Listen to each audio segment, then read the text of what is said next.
Hey everyone, Reed here at Big Strong Book, and today we're doing something a little bit different, but we're starting to dive into the Diary of Saint Faustina Kowalska.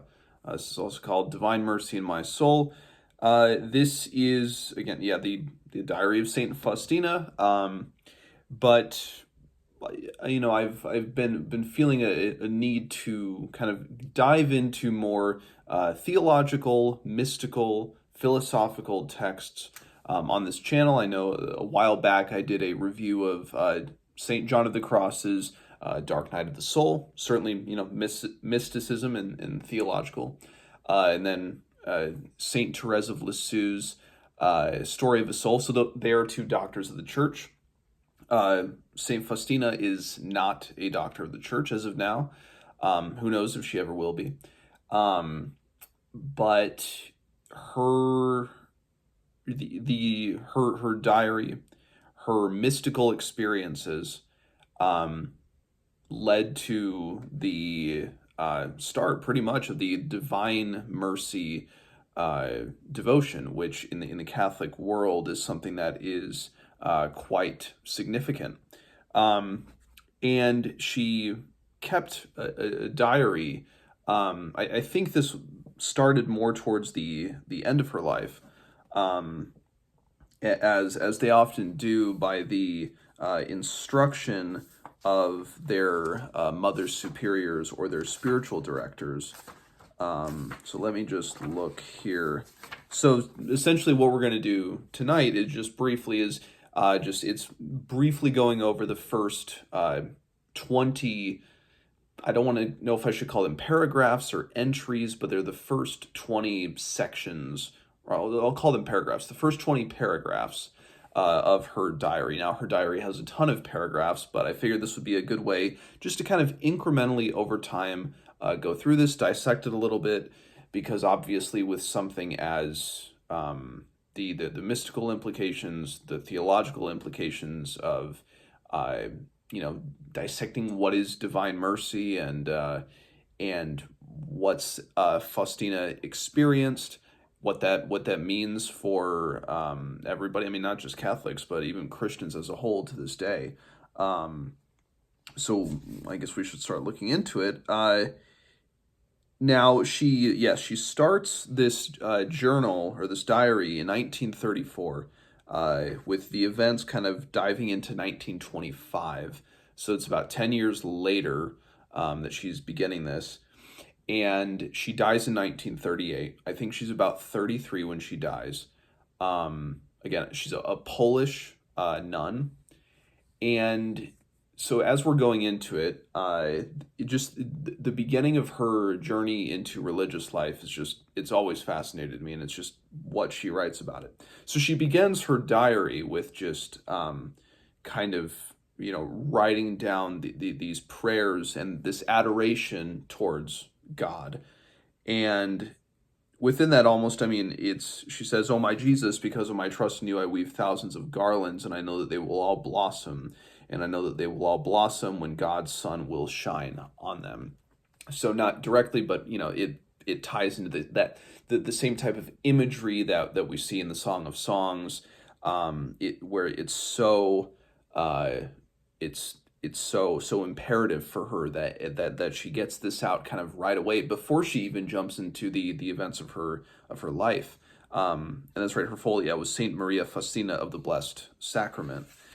And as she goes into, she says, "You see how difficult it is for me to write, how unable I am to put down clearly what I experience in my soul. And yet for all these mystics that go through these experiences and do communicate, do write it down, do those experiences get lost in translation? You could argue that they might. So then she talks about how she enters into a convent, and I tried to do some looking around, and maybe this will become clear in the diary. I'm not sure if Faustina was a member of a specific religious order, or if she was just a sister, a nun in general, a diocesan nun. if there was such a thing back then, if there is such a thing now. I have always, in the tradition of great figures such as Saint Therese of Lisieux, Saint Elizabeth of the Trinity, Teresa of Avila. I mean, obviously, all those women were discalced Carmelite sisters, nuns. Um, and there, yeah, nuns do not have to be Carmelite. It's just that's, I think, the popular uh, in not popular culture, but in just general knowledge, kind of the first the most famous nuns that the mind jumps to are the famous Carmelites.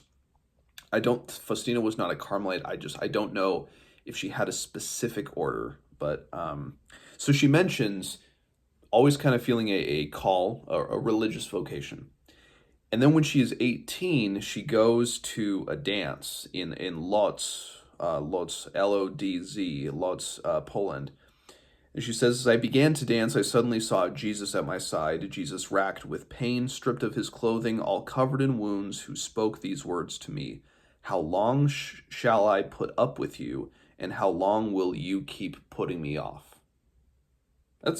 And she hears the words as she falls prostrate, leaves, goes to a cathedral and falls prostrate before the Blessed Sacrament. She hears, go at once to Warsaw, you will enter a convent there. And she goes, leaving behind everything else. She implicitly trusts this presence, this vision, this voice that has made itself known to her. It's very fascinating.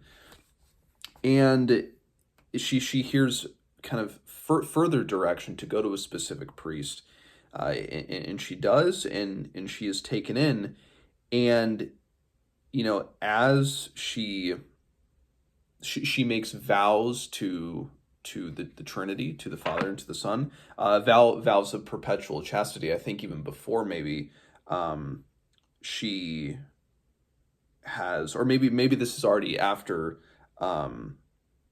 Maybe this is just a personal commitment that she made with God, or if it was part of the kind of, I don't want to call them solemn vows, but part of the vows that every kind of woman in the position that she was in that they start to take.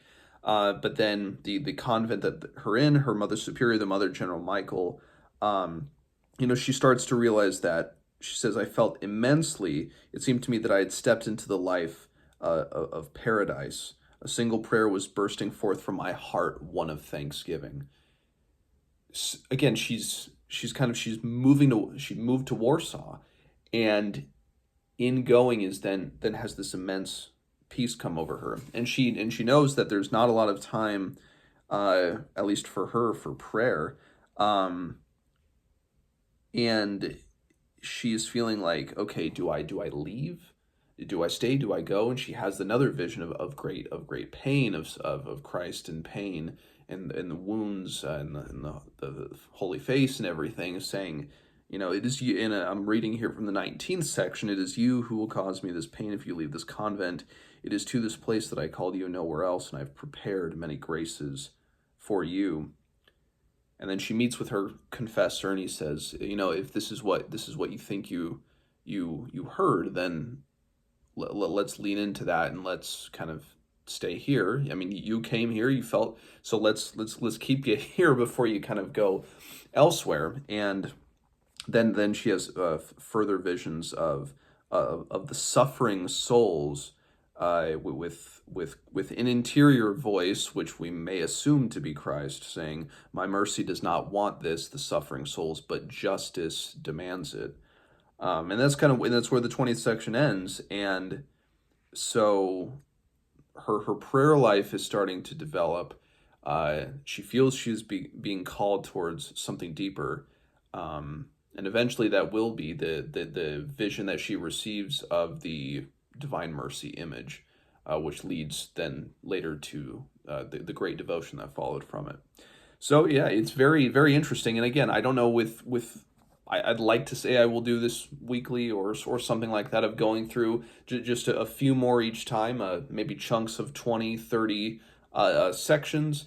Some of these sections are longer than others, but we'll see. So, hopefully weekly, but it might not be. It might be whenever I feel like it. So we'll see. But yeah, so looking forward to kind of diving through this great work, with a lot of just great spiritual, mystical, theological implications.